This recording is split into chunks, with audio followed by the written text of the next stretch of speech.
এগুলা হচ্ছে আমাদের গাছের ধুন্দুল, এগুলা হচ্ছে কলমি শাক, দেন কচু শাক। ছাদে যে কচু শাক হয় এটা আমাদের এখানে না দেখলে বুঝতে পারতাম না, অনেক সুন্দর হয়েছে।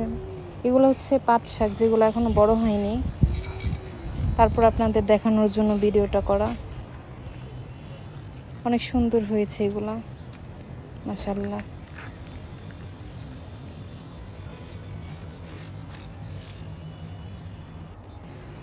এটা হচ্ছে ঢেঁড়স। কিছু গাছে ফুল ধরেছে আর কিছু গাছে আমরা ছিঁড়ে খেয়েছি, বড় হয়েছিল, এখন আবার হচ্ছে। অনেকগুলো গাছ লাগিয়েছি, এর মধ্যে কয়েকটাই হয়েছে, ওগুলো আপনাদের দেখানোর জন্য ভিডিওটি করা।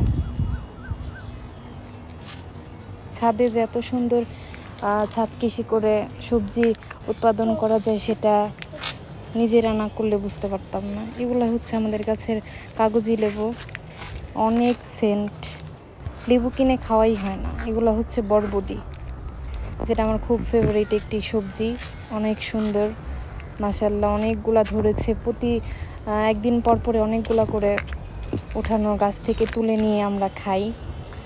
এটা হচ্ছে চিচিঙ্গা, বড় হয়েছিল।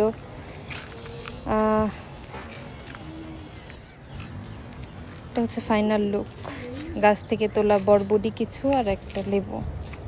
কত 2 দিন আগেই তোলা হয়েছিল, এর জন্য এখন বেশি করে তুললাম না, যেই কারণে এই কয়েকটাই নিয়ে নিলাম, বড় হয়েছিল তাই। সো আসসালামু আলাইকুম সবাইকে।